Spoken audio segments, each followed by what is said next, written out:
And literally in one day, you fired the entire sales team.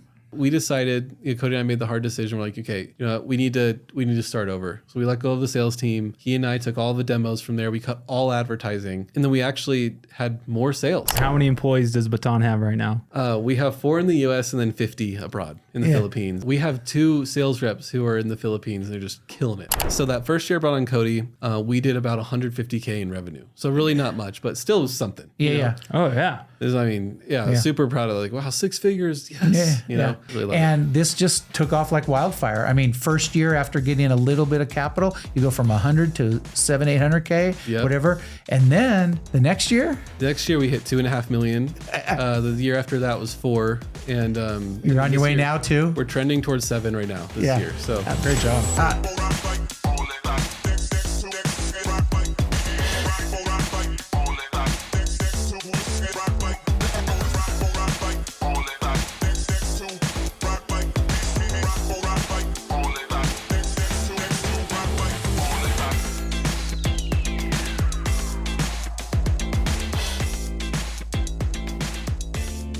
Welcome back to the Startup Ignition podcast. Thank you so much for watching. We go over everything from A to Z with startups here, from idea all the way to exit. We're so excited for all the momentum that's been building behind the podcast. We're your father-son duo here, John and Tyler Richards, the founders of Startup Ignition. But today we are joined by an awesome guest, Phil Kirkeiner, who is the CEO of Baton. Is it Baton? Baton Leads? The official name? Baton Leads is the official name, but we go by Baton, yeah. Okay, but today I have a little bio for you. And so, Phil, you and John go all the way back to university classes where you were actually a student of John's, right? That's correct. And that's where you met him for the first time, right? Yeah, well, he was actually, involved. I took his classes, and he was also in the bishopric of our BYU freshman LDS war. Oh, that's hilarious. That's hilarious. And then for me, I don't know, was it through Startup Ignition and coming through the boot camp, or how did we first met? I can't even remember. That sounds right to me. That sounds right. I met you that first time I did Startup Ignition. Yeah, so Phil is currently the CEO. We'll go over that history. And founder of a company called Baton that is executing in the home services and almost more specifically the pest control industry, doing a referral platform to exchange referrals back and forth between the industry. Super exciting. We're going to get into the history and everything, and it's going to be super fun to go over this history. Is one of our portfolio companies in Startup Ignition Ventures. Yep. And there's just such a really interesting history that I'm excited to go over. Yeah, and you started your career after college and after going through some of John's classes and graduating. You started your career at Deloitte. I remember you did an internship there, yeah. Did an internship at Deloitte, but you kind of quickly realized like entrepreneurship was kind of your thing. Or where did you go after Deloitte?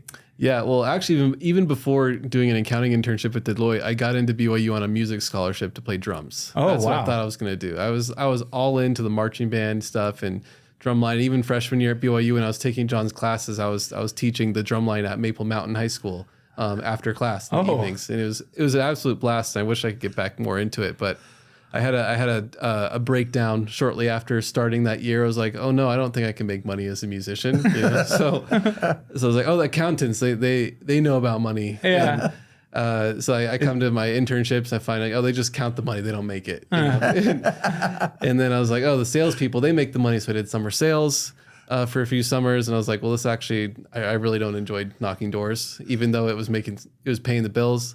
And it was at that point where I was like, I think I'm pretty committed to finding my own opportunity. And so I went to work at GreenX, where I had done summer sales before in their corporate. And that's kind of where I stumbled on the idea for Baton. I was like, man, like almost half the calls we get were for stuff we didn't do. Yeah. Like GreenX didn't do bed bugs or termites or wildlife removal. But I feel like you had, not to cut you off, but I feel like you had the entrepreneurial bug way before even starting Baton. You know what I mean? Like, weren't you in entrepreneurial classes and the ecosystem, like even through university and everything too? Yeah. Yeah. When I was a senior in high school, I had an internship with a local entrepreneur in Indianapolis before I came out to BYU, and he got a degree in accounting and then started different businesses in like the real estate space and whatnot. And so that's when I was like, I think I want to start my own business because you can be creative and potentially make a lot of money as well. So yeah, that's when I started taking John's lecture series that first year. And it was really cool. That was really inspirational. And that kind of entrepreneurial spirit and hustle and drive kind of led you into where we are today, which is an investment with Startup Ignition Ventures. We've invested in your company Twice now. Yep. And Baton has facilitated millions in referral volume and is targeting a pretty high, revenue line this year, which I don't know if we're able to talk about on the podcast or not, but also, the company also got Startup of the Year from Silicon Slopes a year or two back. And you just continue to be in the grind. Like it's awesome to see, again, that kind of career focused or just figuring out your path all the way to always having the entrepreneurial bug and like actually executing, finding a problem, getting a solution, and then building value out of it, right? Yeah, it's fun. Yeah. Okay.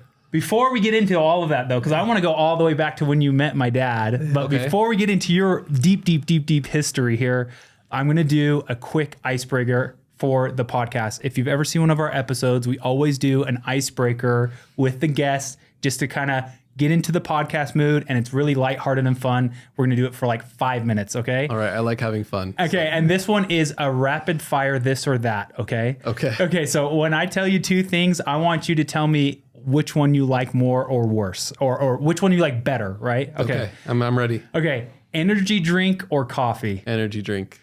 Early bird or night owl? Early bird. Equity or salary? Equity. String cheese or protein bar? String cheese. Really? Okay.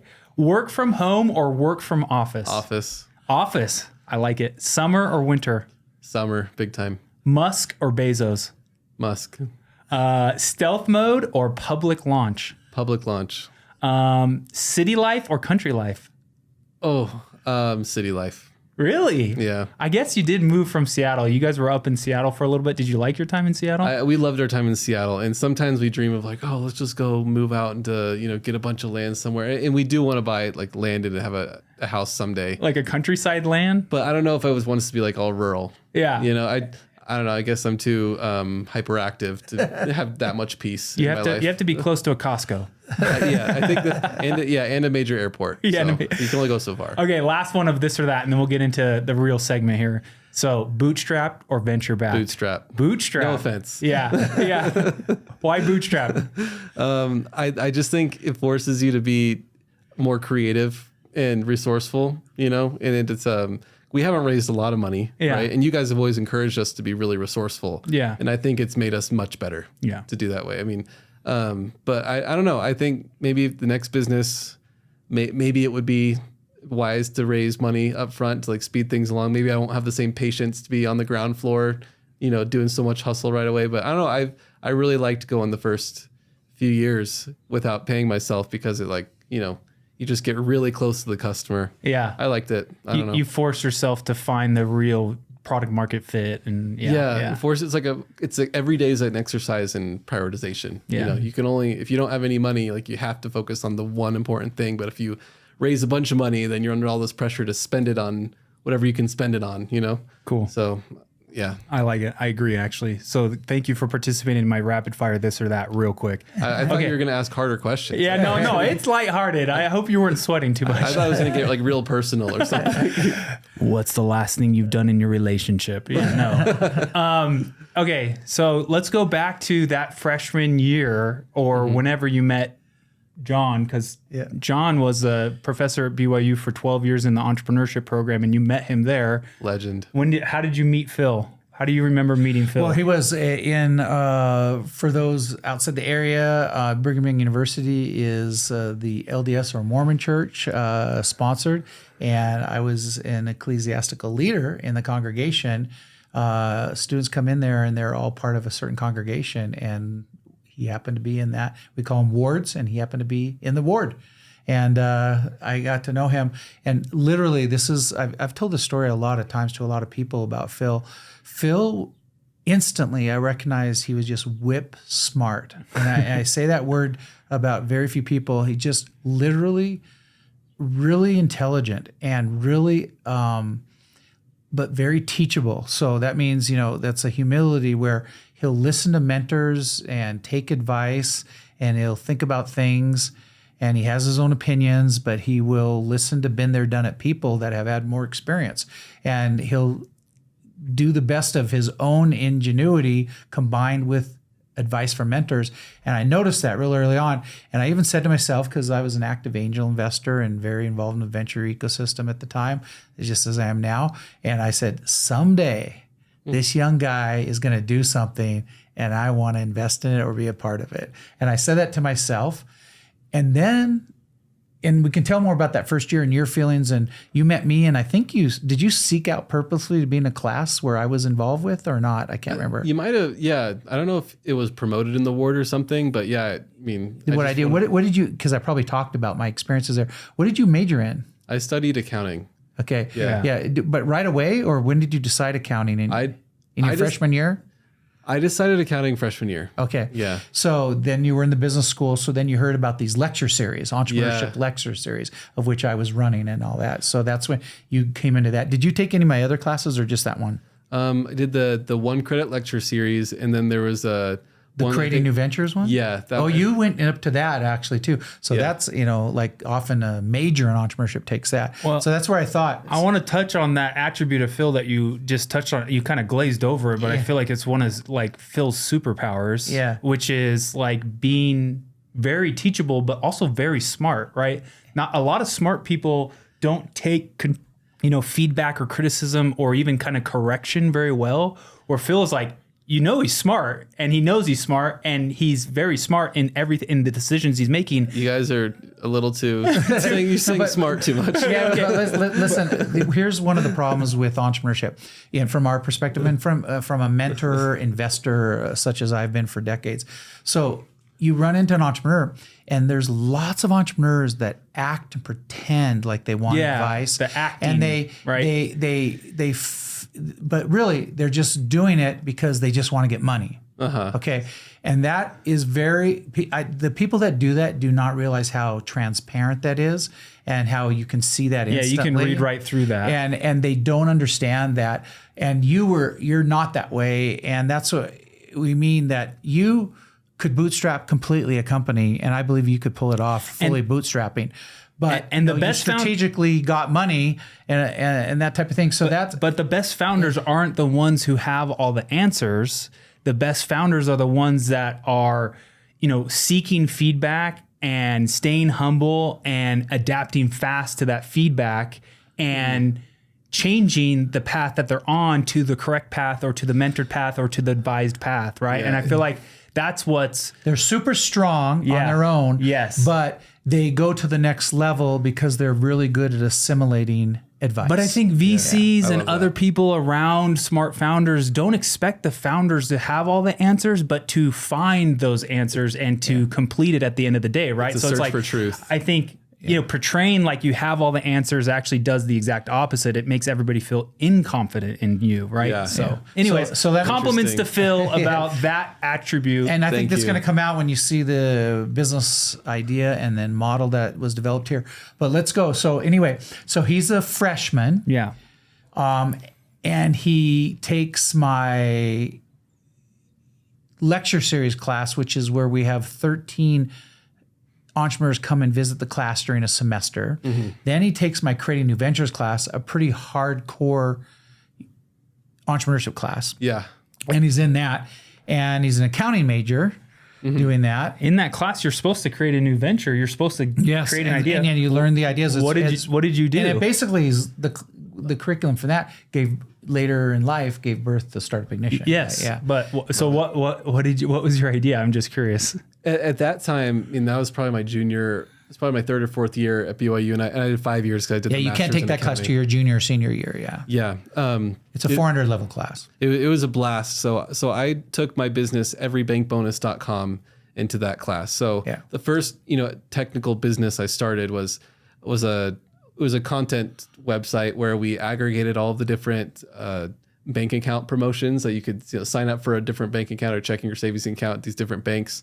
And we aggregated them and categorized them based on what state you live in or what state you have to live in to open the account, what the bonus amount is, and then the different requirements to get that sign up bonus. Yeah. And when I had done an accounting internship before Deloitte, I had some coworkers who are like really into this game called churning. Is like, oh, you churn through bank accounts and credit cards to get the points and rewards and whatnot. So, but there's like all this manual research that we had to do and such. So me and my buddies, we created this website and consolidated all the offers and, made something we thought was really cool. And we were opening ourselves a dozen bank accounts a year to get a few $1,000 for like travel money and whatever. So in the creating your venture class, I was really interested in how could I grow this? And that's what I took the class for was that website. And since we sold it and I'm focused all in on Baton, but that was a blast. No, but that company went somewhere and you did some good things with it, which is really interesting. Yeah, it was really interesting. And that's the one you had in that class, which was really great. But the funny thing is I kept thinking to myself and knowing Phil, so I knew Phil from this kind of personal church side and then knew Phil as a student. And he was the consummate student. And there's not a high percentage of students I feel this way about, but an example of a student where I said, this guy's got to just go straight into entrepreneurship. And then he didn't, and he disappointed me. he literally finished his accounting degree and became an accountant for one of the big four. What was your what was your thought process there? Because I think a lot of people go through that. I went through that. I remember graduating and being like, am I making the right choice of going to my own startup rather than going to a Deloitte or one of the big banks or to a steady Freddy type job that can provide me decent income after graduating, after spending money on that degree and, making that degree worth it. Like, what was your thought process? I'm curious of what went through your mind at that decision-making point. Man, well, toward when I was graduating, I was interested in some level of stability because, I was recently married. Before my last year of the Mac, I was married and needed to, pay for my last year of tuition. It was graduate tuition, so it was more. So Mac is short for Master of Accounting. Yes. So you were a master's student, so you spent 5 years. Oh, you got your master's. I didn't know that. Yes. So it was education's important to my family. My mom's a teacher. So I just was like, you know what? I'll get my master's since I'm here. Make her proud. Yeah. And so I needed money for that tuition, and then my wife was still going to school at the time as well. And I just thought, you know what? Like, I do want to start my own thing, but I just didn't have anything I felt was really strong or compelling. Yeah. We still had everybankbonus.com at the time, but that was only cash flowing a few K a month, and I just split it with my buddies who had built the site with me. And so I went to work. I did an accounting internship with Deloitte, which was during the busy season, the winter busy season. It was awful. But, and I was actually the only intern in the whole group that did not get a return offer because it was so clear I wasn't like, suited to be an accountant or whatever. Yeah. But then, after I graduated, I went to work as a financial analyst at the pest control company I'd done summer sales for during school. And it was at that point where I really started to get, more insight into the pest control business. And, I was working there, I was making, just a regular decent salary for a finance grad or whatever. And it was there where I stumbled on the idea for Baton, and it was like, it would be great if we could find something to do with all of these leads we get that we can't do anything with because GreenX didn't do. How were you involved in leads what were you doing for GreenX though? So you interned at Deloitte, you figured out, no, Big Four accounting life's not for me, and you go take a corporate job at GreenX. And what did you do? I was the financial analyst, so I just prepared any report they needed me to do. So anything for the sales team, for the client success team. You spent a lot of time in Excel? Yeah, a lot of time in Excel. Yeah. Okay. And that's, the accounting degree came in handy there. And I was actually really lucky to, we were probably understaffed for how fast we were growing. So I was in a lot of the leadership meetings every week where they review the scorecard and make lots of critical decisions about the business. Super eye-opening to see how like a fast growth company could just make things happen. Mm-hmm. GreenX is an awesome company, and all the leaders there have major respect for. So anyway, when we were there, I was like, man, so many of these leads we can't do anything with. I wonder if there's some way I could build a platform to help pass these leads to So you other got companies. insight into that side of the business being an analyst. Yes. Okay. Yep. Exactly. So, and then because I had built everybankbonus.com with my friends, I kind of knew what it took to build a database-oriented site. So wait, were you technical or are you technical or what's the story there? I I don't know how technical. I mean, you could ask my buddies who we built that site with, or my CTO now, how technical I am. Like, I don't think I'm that technical, but I've just heard people use enough of the words that I feel like I can, I can sound convincing, I suppose. But to get the prototype for Baton off the ground, I didn't want to have to lean on my friends to build it for me with custom code, because it just, like, every bank bonus was great, but it just took so long to build a prototype. You're working at GreenX right now. Just describe it. What's the problem description that you discovered at GreenX that led to Baton? The problem was that, GreenX is a pest control company. They want more pest control customers, so they spend a lot of money on pay-per-click ads, on, lead aggregators, on their branding and all this kind of stuff to generate calls from consumers for pest control. But consumers think of pest control as anything that has to do with pests. So even wildlife and bed bugs and termites and other stuff. But GreenX only would do general residential pest control, a very specific type, and some rodent and mosquito. Like spiders and roaches and stuff like that. Exactly. Yeah. So it ended up being almost, and only in single family homes as well. They wouldn't do condos or townhomes or even businesses or anything like that. So a large portion of the leads they'd get would be for stuff they didn't do. And additionally, there were consumers that had a need, but they couldn't fulfill it. Exactly. Yep. And then there was also a pain in that, these door-to-door companies would spend so much money on sales reps to get new accounts. But then if those customers move to another state or area where they don't service, they can't keep that customer, right? So it's like everywhere that just seems like there's all these high intent customers coming in, but we can't do anything with them. So it was really frustrating. So I thought, man, I wonder if there's some way I could build a platform to help connect these callers to other companies, and they're all paying each other for So the problem statement is pest control companies spend a huge amount of their resources on filling their funnel with leads and opportunities, but a huge percentage of the leads that come into that funnel, they can't service, and they're just dead leads and end up being dead money. Exactly. Okay. Yep. So the solution was, hey, let's build a platform with an easy way for these companies to redirect those callers to companies who want those leads. Yeah, like a marketplace. Exactly. Yeah. And that's what Baton is. So in other words, instead of it being a dead lead and their lead acquisition costs down the drain, they could recoup some of the lead acquisition costs, or maybe even make money by instead selling that lead to somebody else. Exactly. But they're not going to devise and set up their own system to do it. You said you might be your solution is you're going to be a middleman for that. Exactly. It was a problem for a lot of these companies where it's not a big enough problem to invest resources. Like, GreenX is in a dozen states, right? Like, for them to find a bed bug person and a wildlife person and another and to manage company, all that. Yeah. Yeah. I mean, and like, granted, now with Baton, they do make tens of thousands of dollars a month, recouping some of their marketing costs. But I mean, they're worried about growing their top line by millions every year. They're not worried about, recouping tens of thousands of dollars a month. Right. It's totally different. So, so that's where the concept kind of came through, and there was a lot to figure out. I mean, it sounded so easy at the beginning. But I didn't realize you had such strong founder market fit, right? That you weren't just building a startup an idea that came into your head. You were literally solving a problem that you experienced almost daily. It's very hard to be as successful as Phil has been, though, without founder market fit like that. Yeah. So it makes sense he has. Well, that's what I'm saying.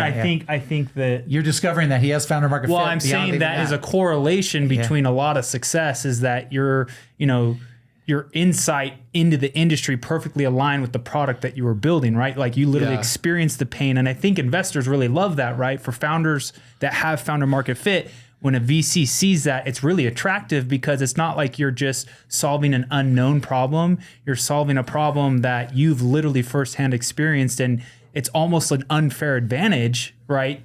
To your startup, because you're starting not having to go out and do all this research or gather all this data and understand the problem. You know the problem, so you can almost skip ahead in comparison to other startups or founders when you have founder market fit. I love it. Somebody not even working at a pest control company or those type of home services companies wouldn't even be aware of this problem. Totally. Yeah, they would. And going along with founder market fit, I would say that my past experience with every bank bonus was also a great fit for me, because I learned how to build websites, and I even built the prototype for Baton using no-code software. Oh, what'd you use? I used a platform called Knack. So it was like, man, here's an opportunity where I feel like, I understand the industry well enough, and I can spin up a prototype for next to nothing. Yeah. And there's, I knew what conferences to go to. So I went to see if people were actually interested in this. That first year, I guess in 2019, I bought a ticket to Pest World in San Diego, and I just bought a T-shirt, put Baton on it, and I hadn't incorporated or anything yet. I just walked around. And I was like, "Hey, have you heard of Baton yet?" They're like, "Oh no, where's your booth?" Have you heard of Baton yet? No one's heard of Baton. Oh yeah, our booth is over there. So anyway, what we're doing is this. So was that before or after you contacted me again? Oh. After you graduated and went to GreenX, at some point you contacted me and came down and visited me here in Utah. Yeah, and then exactly. I think it was after. And then you did that after that. Yeah. And okay, so let's talk about that next step then. Okay, or what do you want? Mm-hmm. Were you going to say something now? But I mean, for the chronology is you go off and become an accountant. Okay. Tried Big Four, didn't like it. Then you go to GreenX and you're basically an accountant. Analyst. Yeah. And then at some point you contacted me and said, Professor Richards, or whatever you called me at the time, okay, that John, I want to come meet with you and talked to you, and we went to Waffle Love. It was very sugary waffles. Yes, and we sat, and you were trying to decide, do I keep my day job and just be an accountant, or do I actually go into this business? Yeah, I think it was after. And wait, you going to Pest World was after? I think that I met with John after Pest World. Okay, because you had that validation already. You kind of like, well, I assume Pest World was validating. But when you came to me, you were trying to decide, do I do this or stay in my steady Freddy job? Yes. So it sounds like it was after, because after Pest World, I was still at GreenX for another 5 months or so. Okay. Before in April of 2020, we moved to Seattle. And at that point, I quit full time with them. And I was mostly full time on. And I met with you at Waffle and I go, holy mackerel. He should have been an entrepreneur all along. I said, this isn't, and what did I say? I said, do the business. So Phil, let me iron this out just a little bit. So you had the idea of Baton, you wrote code or went to Pest World first? What did you do first?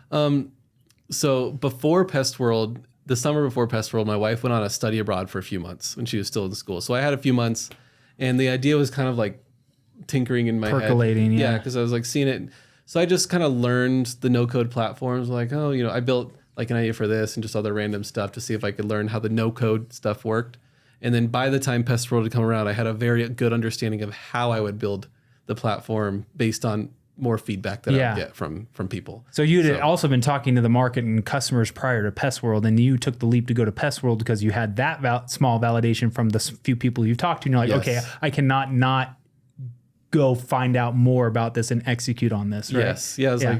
And I think it was fun, the no code stuff. I mean, sometimes I think I should have studied information systems just because I like to, be creative and build things, right? But which would have been like a combo accounting and CS degree. Yeah. Kind of, Sort of, yeah. Yeah. So, but yeah, so it was, I think it was all just kind of natural progression. And then, I got my confidence up in a little bit because entrepreneurship for the longest time, and maybe some of the people who want to be entrepreneurs who listen to this, sometimes it seems like, I want to start my own business, but it's like this cloud or like this thing that's just like seems so abstract, start a business. How do you do it? Yeah. Entrepreneur, right? And then, so I think part of it was I didn't really have the confidence to just jump in, and it was just like taking baby steps. Like, I wonder if I could do this. Like, how would this work? And then over time throughout that whole year of 2019 and into 2020, it was like me understanding more the problem, me recognizing like, you can just talk to people and like pitch your idea, or wait a minute, I don't actually need a whole fleshed out project that's complete or a whole prototype to get feedback from stuff. And, talking to John and such too, is just like, man, this is actually pretty straightforward. That's why I'm prodding you a little bit on, okay, when did you write lines of code versus when did you actually validate this thing? Because there's a huge movement right now, and with AI and the ease of building product, that there's influencers and business people out there and startup advisors and mentors that are saying, no, now instead of validating that there's a problem solution and trying to get to product market fit, you should go and just build it out with AI and all the resources that AI can give to you prior to even knowing that there's a problem or solution or product market fit. Interesting. And I was just wondering back, in 2020 or whenever this timeline was, were you doing that? Were you building and then validating, or were you validating and building, or were you validating and then building, right? Yeah. So I guess I would say, the validation I did before Pest World was more so just like, is this even something I could build? Yeah. It wasn't like I want to build it all. Okay. So you weren't like actively building product prior to really having that feeling inside of like, okay, this is, I'm going the right direction. You had that steps of validation prior to building. Yeah. Right? It was like, can I do this business without getting a CTO or something? It was like, and then I was like, I think I could figure this out. I'm going to go to Pest World and get more insight now to see if people actually want to buy into the concept. Yeah. Once I got a few dozen business cards on that first day, I understood like, okay, there's something real here. And then I remember taking Startup Ignition, and it was after that. It was after Pest World. At some point, you came to our boot camp. Yeah. Yes. When did you come to the Startup Ignition boot camp then? When did you come through that? I wish I knew the specific. It was after dates. meeting with me. Yeah. And then either a little before after that, you were Pest World and all that. And then you felt you needed, we talked about how you had taken my class, right? Yeah. But you needed a much more full dose of lean startup. Well, that comment you made of like, hey, when you want to start a business, there's like this cloud of unknown that you just don't know where to go or what to do. And I feel like that's what the boot camp tries to accomplish is like, hey, what to do and what not to do when starting your business, when starting your startup. And so that's why I feel like in your case, and most people's cases, coming through the boot camp kind of helps you like wrap your mind around the idea of, okay, where am I going? What am I doing? How do I But accomplish? you came with your co-founder, Cody. The second time I did it. Second time. First time was by yourself. Yes. That's what I thought. So you didn't have Cody yet. I did not have Cody So until tell about the 2021. first time it was you and you came to Startup Ignition. Was it helpful? Oh, it was absolutely helpful. I feel like it dispelled so many uncertainties or doubts in my that mind. cloud you're talking Gosh, about. I felt like I had such a clear roadmap at that point. Like, okay, well, first off, don't get a co-founder that's 50-50, right? Something like that. Or like, and don't get a technical co-founder for as long as you can so that you don't have to like, depend on, do as much validation as possible, get customers and everything before you invest all this money in product. And like how to incorporate even like the Delaware C Corp thing and then the small qualified small business stock exemption and all this stuff. This is an example of what I mean, Tyler. So Phil is very competent, but he literally then trusted advisor, went in, followed the steps, didn't skip steps, which a lot of the most successful alumni of Startup Ignition say to the people that are going through it, don't skip steps. Yes. And because and so because we have a very defined way to go and a curriculum and a methodology, it's like lean startup on steroids in a certain path. And that's the ones that don't skip steps are the ones that do what you did or what this other fellow named Dustin Robbins, he's running around all the time, super successful. Awesome. And saying, good for him. he tells everybody, don't skip steps. Yeah. And so you went after the first time and you just went and made it happen. Yeah. And then at some point, Cody came into the picture and you Yes. realize it's a scalable venture because one of our core teachings is you can't do a scalable venture by yourself. No lone wolves. And you came, so you did come through the boot camp with the idea of Baton in your head and like, I want to execute. It was after our meeting that we had, and then he came to Startup Ignition. And then you got, tell us about Cody coming in. And how'd you meet Cody? How does Cody come in the picture? So before Cody joined as a co-founder, we were already close friends. I love Cody to death. He's one of the people in my life. I feel like he's the best I know at making authentic, genuine connections with people. He's just such an awesome People dude, person. down to his core. He's such a good guy. Yeah. And he brings people together. He's always reaching out. So before Startup Ignition, we had met originally when he took a volleyball class with my wife Hannah at BYU, and then during that class. He put together a pickup volleyball group out of that class that he organized and, found the courts and brought everyone around. It's just like, he knows how to bring people together. Yeah, he's an organizer. He's a community builder. Yeah. Yeah. And I felt like I could just trust him from the second I met him. And then shortly after that, we started going on trips. Like every year we'd go to Oceanside, California and just like, longboard along the beach or whatever. And he was always down to travel. He was just down to take risks and just to do things. So you were just friends. Any pest control industry experience? At that time, no. Okay.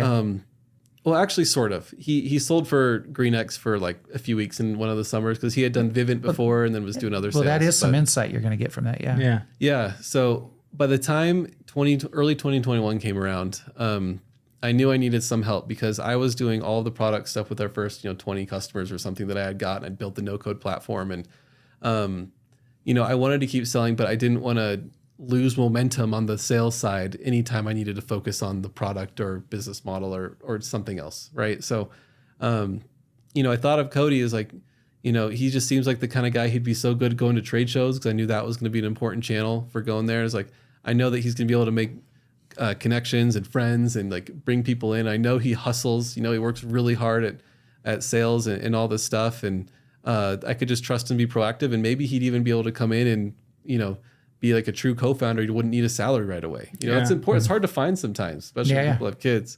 So I presented the idea to him working with us, or with us. It was just me at the time, right? But Hannah, my wife, laughs because I'd be on sales calls and be like, "Oh yeah, we here at Baton are all about blah blah blah blah." It's just Phil at the kitchen table is Baton at the time, but anyway. So to give people a little bit of a picture, how many employees does Baton have right now? We have 4 in the U.S. and then 50 abroad in the Philippines and wow. elsewhere. So 54. We're going to talk about that 54, later. wow. How he's doing things. Okay, so then Cody joins you. Yeah, Cody joins. He goes 6 months with no pay. Just And total immediately baller. you brought him back to Startup Ignition, didn't you? Pretty soon after he joined, because you wanted him to have the experience. Before he started, I made that a condition. I was like, we have to go through Startup Ignition together. Okay, so we're on the same page. Super smart move. That's great. Part of our program is when co-founders go through together, it's 1 + 1 = 3. Magic happens. And so you guys got on the same page with how you're going to execute your startup. And that's really important. And then he learned the principles as well. And you guys then he joined you. And yes. You keep calling me teachable and all that. I would say Cody is also very teachable. Oh, for sure. He takes the feedback from mentors and people that are trying to help him very seriously and internalizes them. And it's just, I guess it's part of why I feel like I can trust him. He's just such a... No, we've been impressed by your partnership and how you guys And he's always seeking that out too. Like Cody's constantly pinging and like asking and, We're going to get Cody on here. You guys will come back in a little while and we'll get him back on here. Yeah, we love you, Cody. It'll be more fun with him, I promise. Yeah. So that's awesome. So then you started the second time and you had a little bit of revenue. Mm-hmm. Okay. And you're going a little bit. Yes. Yeah. From you going through Startup Ignition the second time, then you thought about maybe you'd get a little bit of money. Yeah. So that first year I brought on Cody, we did about $150K in revenue. So really not much, but still was something. Yeah. Oh yeah. Super proud of wow, 6 figures. Yes. And then going into that following year, we approached you guys and my uncle as well and said, hey, we want to have money to hire an employee if we want to, or just have a little bit of a cushion because we still need to pay ourselves. Mm-hmm. And it wasn't making that much. We'd gone at that point, I'd gone a few years without it, and then Cody had gone 6 months and started paying him, but needed money. Yeah. And it's a very seasonal business too. In the winter, the referral volume goes down because there's not as much pest control demand. We just needed the cushion and wanted to grow. So we raised $150K in that first round, and that was awesome. It was us and your uncle. Us, you guys and my uncle. Yeah. I remember that. I remember you guys at about 150K revenue at that time. Mm-hmm. What was that? 2021 or 2? I think that was 2022. Yeah, I think it was 2. Yeah. 2023 was no, sorry, let me back up. 2021 was 150K. 2022 was 850K or something like that. You took our 100,000 and I guess 150 with your uncle's money, and you parlayed that in 1 year into about a 7-8x increase, about 6-7x increase in revenue. Yeah. Yes, we did. Which we were super impressed with. We were too. We were like kind of surprised, honestly. But. Yeah. And let's now that we're talking like that, before we go further on the chronology of these events, let's really focus on the business model. Yeah. What is the business model? So the idea is being the middleman on these referrals, but literally, like, take us through a use case. Like, what your customers experience on both sides? Because you're kind of like a marketplace, right? Yeah. So for sure. just explain it to the audience here, just exactly what you do. So Baton is a platform for companies to refer and get leads to and from each other. So if a pest control company is getting calls for services they don't provide or calls outside of their area or whatever, they can use Baton to pass that caller to another company and get paid for it. So how it works is companies can sign up, create their free profile. They say, hey, here's the services I offer. Here's the zip codes I offer those services in. And they can even segment it too. That maybe they're like, hey, in Jacksonville for termites, we want to pay $80, but then for bed bugs, we only want to pay $60 per lead, et cetera. They can create all these different buckets to like target the leads they want. So whatever a company is paying for the lead that you send them, Baton keeps 50% of that. And then the other 50% is credited to the company who sent the lead. Yeah. And then when a company signs up, it's free to sign up, but we ask that you load your balance or your wallets on your account with $200 or $500 or $1,000, however much volume, depending on however much volume you think you're going to do. And then any leads you get draws that wallet balance down, and any credits you earn brings it back up. And then every month you can, if you accrue extra credits, you can actually cash that out. So we have dozens of companies. Kind of like a Venmo account. Yeah. So we're paying dozens of companies every month for the leads, even though they're also getting leads. Right. And we talk a lot about the value prop of like, monetize your non-qualified leads. But I would say most companies are most interested in getting the exclusive, highly qualified referrals from the companies to them. Yeah. So, everyone wants more leads, right? Like getting a company to sign up to get leads is way easier than, having them adopt the process to forward their calls along and get them referred or whatever. But people love the leads because they come recommended by another provider. The caller is often still warm on the call and forwarded along to the service company who can do the service that was requested.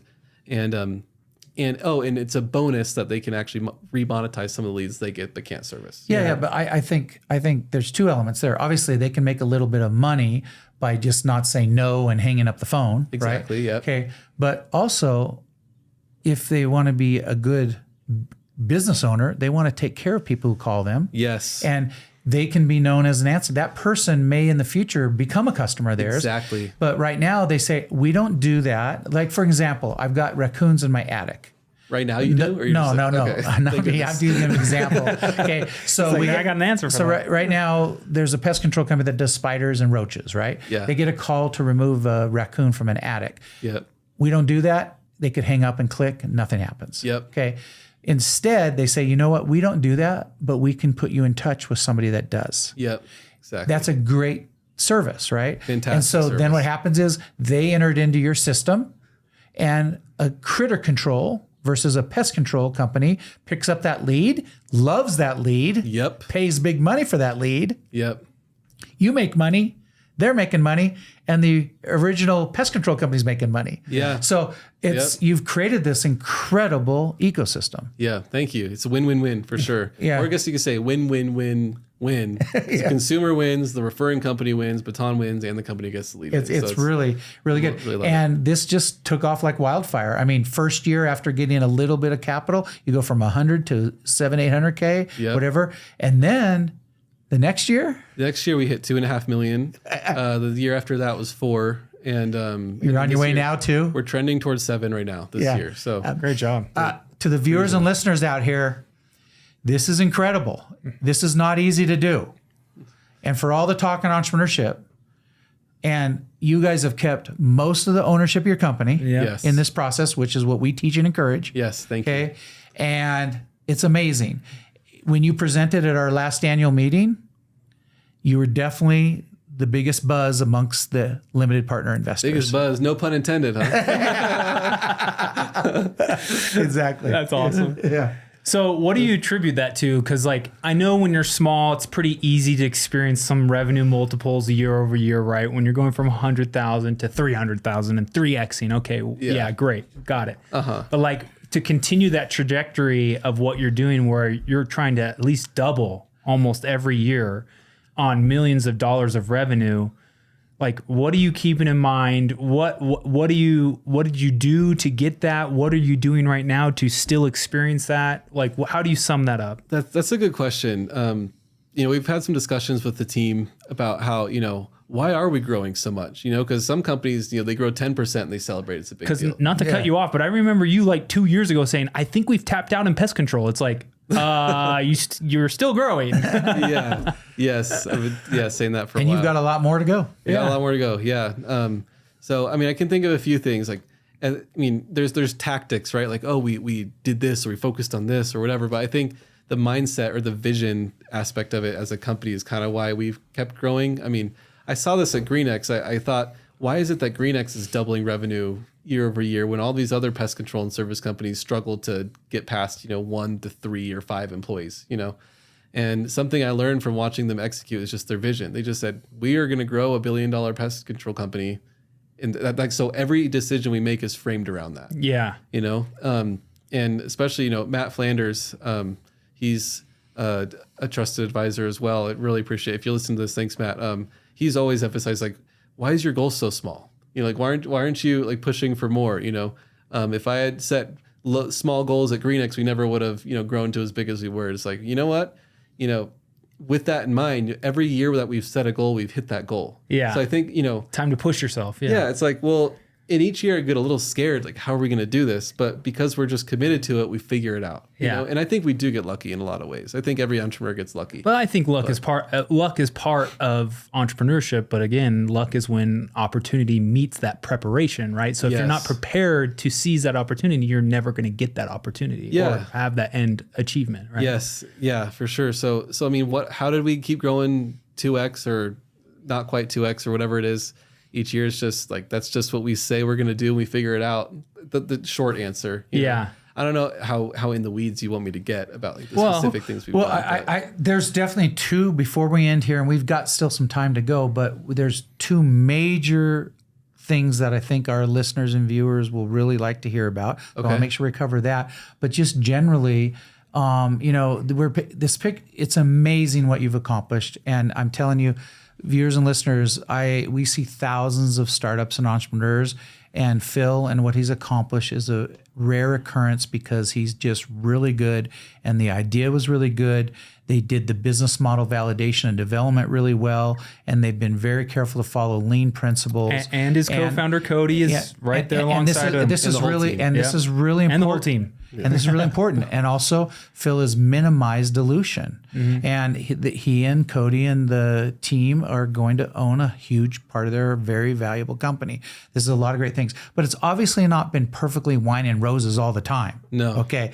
There's still a lot of challenges and things that you've had to overcome. So maybe what are a couple of, people like to get their tips and learn from you here. So there's going to be, other peers to you, meaning entrepreneurs starting companies in the middle of doing companies. Well, there's companies that have been around for 5 years and aren't even at 200,000 revenue yet. Let's ask him about those ups and downs, because I do think we've highlighted. It's been a highlight reel of Baton so far. So what's some of the downs? Yeah, give us 2 or 3 of the most frustrating or challenging things you've had to overcome, or just give us the number one. Yeah. Give us the number one most frustrating hard time. The most frustrating hard time. Wow.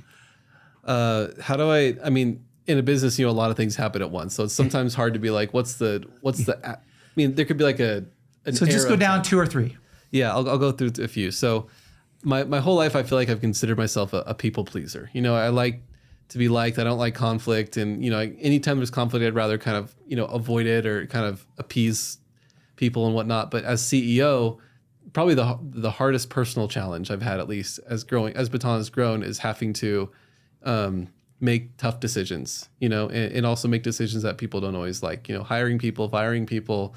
That's not the fun stuff. I really liked being on the ground and talking to customers and figuring things out and building features they love and whatnot. But is firing people one of the hardest things you've had to do? Yeah.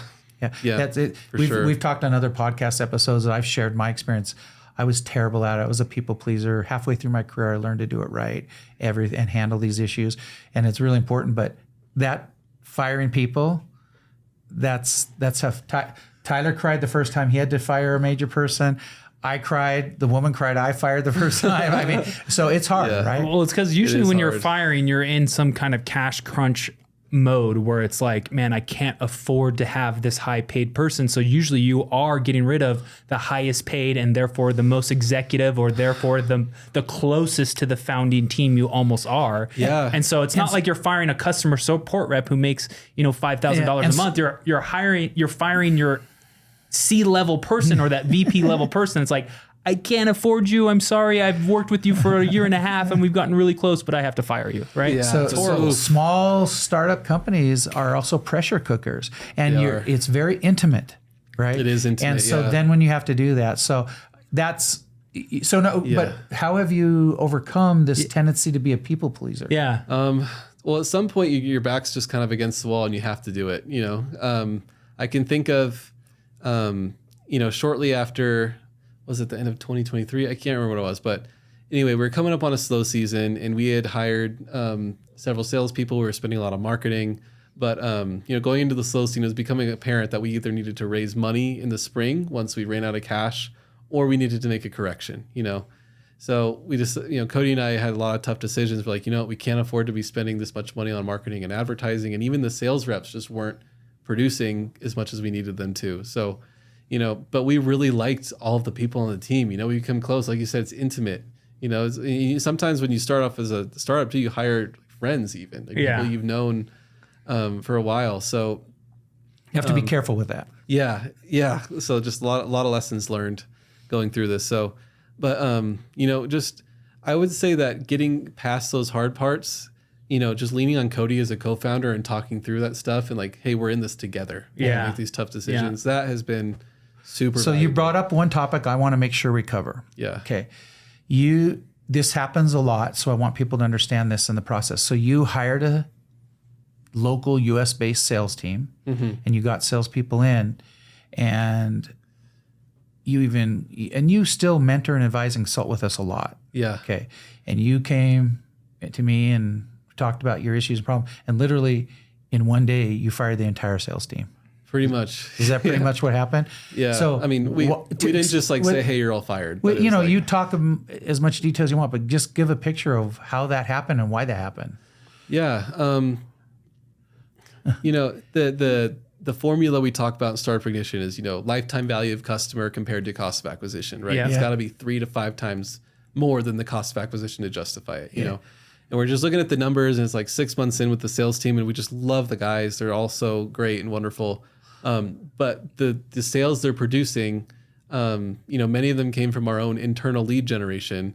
And then, the close rate's super high. So it's like, there's not a lot of objections on the sales call. So it's like, well, do we really need all 3 of these guys? And they're not producing their own, but, just looking at the math, like the math, as they say nowadays, the math wasn't mathing, right? Yeah. So basically you had kind of high paid account executives that you expect to go prospect and deliver and actually go out and find great deals and great revenue. Yeah. But you were handing them warm leads from your own lead generation programs, and they were getting easy closes, and you were paying them too much for that. Yeah.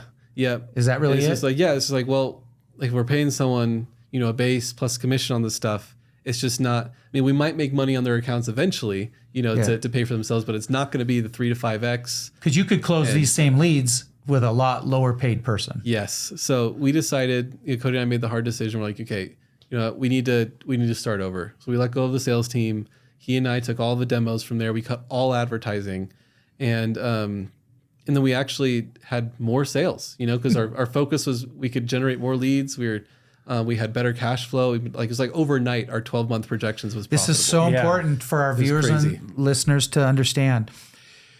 The founders should be the selling team for as long as you can possibly make it happen, until the founders can devise the systems for non-founders to come in and sell in the right way, the right type of accounts, so that it's profitable and have a great ratio of lifetime value to CAC. That's what I was going to, in the right ratio. Yeah. The right ratios. So what happens is founders will prematurely scale, prematurely hire too high-powered of a sales team, and prematurely pass off that responsibility. And when I say high-powered, doesn't mean they're excellent; just means they're paid high. Okay, and they may not be good at selling your product at this time. Okay, so what happens is you burn a ton of cash with those salespeople. Yep. and they're not performing to your level. And the founders usually react like this. These sales reps suck. Okay. But reality, I'm going to be honest with you. Please. The founders suck. Yes. Because the You told us that before as well. And it's the founders' problem true. because they prematurely did a scaling activity, hiring high-paid account executives before the company was ready to put them to work properly. Yeah, and it's so funny. Do you agree with that? Yes, I 100% agree. And it's so funny when we were going through that decision, it's like, oh my gosh, we were told that, startups do this all the time. We thought we were so much smarter than You're all a the special startups. snowflake? I thought I was a special What snowflake. do I say about special snowflakes? You stop fighting with them because it's not worth the time or something. I don't know. Exactly. All of us, Tyler and I have sometimes caught ourselves thinking we're special snowflakes as much as we know in operations. We can break a cardinal rule and still make it. No, it doesn't work for us either. Yeah. And if you break a cardinal rule, it's not going to work for you either. It doesn't work. Everyone thinks they're special. Yeah. But that's really. I'm glad we got to cover that point. So, I'm glad we did too. That was probably the hardest time. And now, like honestly, since I feel so much better about Baton now because we're profitable. And since we made that hard decision, it's like taking this huge edge off. Let's take one of the greatest stories in the state of Utah, where we're all from, Qualtrics. Do you think it was wine and roses to get to the greatest outcome any company's ever had in Utah? No, they were for years in a basement in dingy offices, couldn't sell their product for enough money, fired and went through tons of salespeople. This road is a tough road. Entrepreneurship's not easy. It's not. But it's worth it. We do it because we thought it would be easy, not because it is easy. But are you having fun? Yeah, it's a lot of fun, especially now. I mean, love our team. Going to work is fun every single day. We've got the tight leadership team. There's 5 of us plus everybody that's on the team. especially in the Philippines and Okay. So let's talk about that. Now, it's awesome. I know we want to go through. We want to hear some more tips. The second thing we want to bring out there, because we talk about you all the time to others in this regard, you've done something really unique. You've taken the concept of VAs, virtual assistants, from countries like the Philippines. And some people get those to be like an executive assistant to the CEO in a startup, maybe because they set their appointments, go through their email, do things like that. Some little things here and there. But you've literally taken this to another level that most people couldn't pull off. So can you explain your use of virtual assistants to people and what you've done and how you've done it and what it's done for your company? Sure.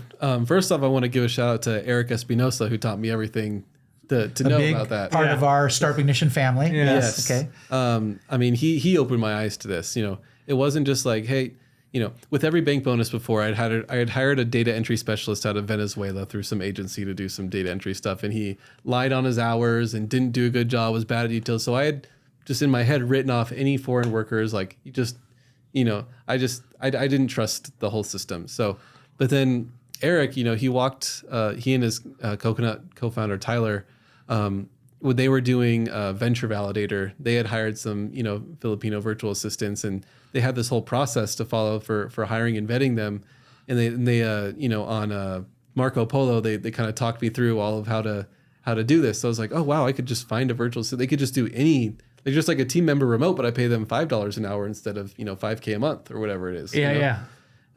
So we hired our first virtual assistant ourselves, and then through Coconut VA, once Eric and Tyler started that, we got the next 3, and they helped us with client support, billing, scheduling, and then some other just little tasks. But after those third ones, I was like, oh my gosh, these are just brilliant, sharp people who are adaptable and learn quickly. And I want to hire as many of them as we can because we could use the help. So after those 3, we started doing all the recruiting ourselves. And we've since grown to about 50 team members in the Philippines and now in Latin America and some in Africa as well. Wow. So we have web developers out there. We have graphic design, events coordinator. Our whole client support staff is out there, account managers, client success admins, our executive assistants are out there. Our director of operations, we have a call center of about 20 agents as well. And you found that with these account executives that were just getting warm leads and not really generating, prospecting their own big deals, when you terminated them, these VAs were actually closing those deals for you. Yeah, we have 2 sales reps who are in the Philippines and they're just killing it. Their names are Mario and Kansi. And they're actually careful. We don't want them to be poached. I mean, their names are Luigi and just kidding. Mario. I guess it is. But yeah, I feel like a lot of entrepreneurs would benefit from doing what you're doing. Just the margin difference of what you can save on cost, but also get amazing like work. Yeah, but as you do this, what are the like? Don't do this. Don't do that. What are the mistakes? Why? Because many people could not pull off what you've pulled off. What are they?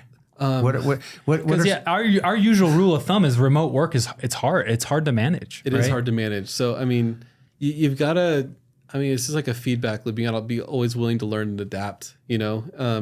And the concept of hiring is only risky if you're afraid to fire is very true, especially in remote settings. Like, I guess what's difficult for a lot of people who try to scale up is they hire, you know, one of the first people they interview, they think, oh, I can train anybody to do anything. And they bring them on there, and then it's like they're really struggling to get the person like just pick up on the stuff.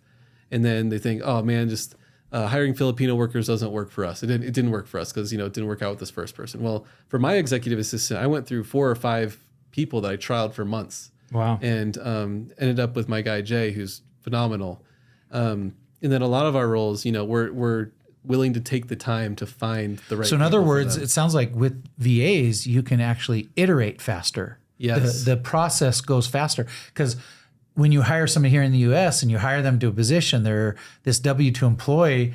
Yeah. You don't want to fire them in 2 weeks. Yeah. No. You know, you don't want to fire them in 1 month. You feel that's not fair. You can get enough. But in this one, this VA is not working out. You just move on to a new VA. Yeah. I mean, in a way that's respectful in everything too. Yes, exactly. And respectful. I meant for sure that you're doing that. But the rapidity with which you can go through the cycle seems faster. Yes. I want to emphasize, like, you know, they call it the freelancer world in the Philippines, you know, like, you know, working online, it's like this, you know, it's like the holy grail of careers for a lot of people because they don't have to commute in horrible traffic. You know, they can work from home, and especially single parents, you know, they can work nights, but then, you know, take care of their kids, get them ready for school, sleep while they're at school and all this stuff. So much more preferred lifestyle for a certain type of worker. And the iterations have been awesome. So we have a whole system now where when we put out a job post, you know, we have you know, the application is, you know, send us a Loom video of 90 seconds telling us about yourself plus your resume.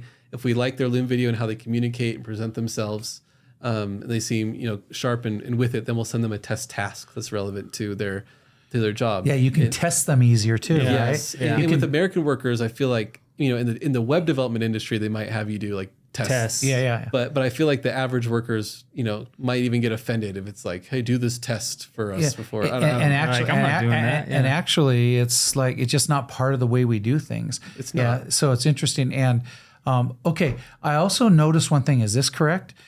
It's out of the 50. It seems like you got like 3 or 4 linchpin people that are really, really good in the Philippines. And like one of them does all your recruiting and hiring now of other VAs. Yeah. Okay. And then you have one that's like super good at helping you as the CEO. Then you have another one that's over maybe the sales or whatever, leads or whatever. It's like you have actually found, and those ones are really good at helping the other ones be more efficient. Is that correct? I would say we have a lot more than 5 superstars. I mean, we found a lot of really wonderful people. Yeah, but but it's you. Yeah. So in other words, they become literally helpful in making sure the other ones are productive. Yeah. Exactly. So we've got. And is there kind of a pecking order hierarchy amongst them then? Yeah. I mean, we don't even think of them as VAs. They're just remote team members. Yeah. Yes. You know, they fit into a hierarchy, and there's leadership positions, and, you know, people are accountable to their managers and whatnot. Yeah, so they're part of the team. Yeah. they're part of the team. Yeah. And one of our very first VAs, she's been with us for, you know, 4 years at this point. And she oversees a team of like 20 plus. Yeah, she's part of the culture. Yeah. We've even flown her out here to the US multiple times now. She's gone to Pest World with us. And, you know, we flew out to the Philippines and met a whole bunch of our team members there too. And does this change their lives with the opportunities for them too? I would say so. Many of them, many of them send really nice messages pretty often, actually, to say like, thanks for this wonderful opportunity. And people are paying for, you know, in the Philippines, you know, a lot of cultures, there are more, you know, there's multi-generational households, right? And, so people are they're supporting their parents. They're sending their nieces and nephews to college sometimes. Yeah. They're buying property. They're buying cars. They're traveling. They're going on vacations to, Hong Kong or Thailand or whatever, which is things that they couldn't have done before. Or maybe even if they were in a call center making decent money, their rigorous in-person schedules and, lack of work-life balances just doesn't provide the same quality of life at all. And something that we are proud to do is like every year between Christmas and New Year's, everybody gets that whole week off. Wow. Yeah. And that's something that was like totally unheard of for a lot of them. So I would say of all the meaningful aspects of Baton, providing for my family and Cody's family and all of our families, like what gives me the most joy is just creating jobs for people. And I just think back to my startups that I built up and had success from, and you have that Christmas party and you see all the employees there and you see the families and they're you see making the their kids. living from your work. Yeah, and you're just like what you started. Yeah. Well, first of all, as a founder, you see, oh my gosh, that's millions of dollars of salary, but also you see, wow, I'm supporting these many people, their lives, what they're doing in their free time, what their kids' soccer activity, whatever it is. It's like, wow, my company is doing and fueling that, and it's a really cool feeling, an impactful feeling. I think we're coming up on time. We are. Okay, so in closing, what do you want to close with? Okay, I want to just ask, and just because you'd be such a good one. Okay, after all we've talked about here, to the listeners who are entrepreneurs or wanting to be an entrepreneur, give them quick checklist tips. Let's say they're working, like you were working for an employer, you saw an opportunity, something you could do. And now let me ask this question. Is GreenX a customer of yours? GreenX is a customer. So your former employer is a customer. Okay. Yes. They have dreams to do something similar. Right now, what would be the quick tips you'd tell them? Anyone who's trying to do something similar, I would say just start. Don't live in your head or behind your screen so much. I'd probably say the most valuable thing you could ever do is talk to a potential customer. I've had a number of people approach me like, oh man, hey Phil, what do you think about this business idea? It's like, I don't know if it really matters what I think. Like, did you talk to potential You're talking like we used to talk. That's how we talk. Our opinion doesn't matter. It's your customers who matter. Yeah. And I want to apologize to anyone who's reached out to me. If I seem short or rude, I'm not trying to be short. I'm just trying to be direct with you. It's like, look, it doesn't matter if you talk to me, talk to your customers. And if you're living too much in your head or whatever, the best thing to dispel fear and doubt in your mind is action. So just get out of where you are. Talk to people, and you'll be amazed how far you can go without a product or anything. To quote the father of lean startup, Steve Blank, there are no answers inside your building. Yes. They're all outside the building. And that's what we teach at Startup Ignition, teach you how to do it right and to do it thoroughly. Yes, I think Phil, we can wrap up Phil's story is you are a margin hunter, you're frugal, you know how to stretch a dollar, right? I think that's a lot of the underlying success of Baton is like what you guys can do with limited resources and capital. And even though you're now reaching millions and millions of dollars in revenue, it's like you still have that mentality, which is great to see, obviously from an investor standpoint, but also just from an operator standpoint, like to not waste any capital or waste any resource within a startup is like half the game, right? Yeah. Because you can lose 6 months, a year of time by just making the wrong decision. And that's why, finding mentors, finding accelerating paths to get you from point A to point B with much more knowledge can save you so much in startuphood, right? Yes. So that's right. Okay. All right. I think it's time to wrap it up, but thank you so much for tuning in. We have an exciting next episode as well. We have a $1 billion unicorn founder coming on our podcast next. Dang. And so we'll have to see who it is. The company was founded back in 2003. So let's see what your guesses are. But we will see you next time. Thank you. Keep building, keep operating, keep pushing. Reach out to us, John and Tyler. Reach out to Phil. I'm sure he'll take on any kind of outreach from this podcast. But thank you for tuning in, and thank you, Phil, for coming. Thank you, guys. This has been a great episode, and we are signing out.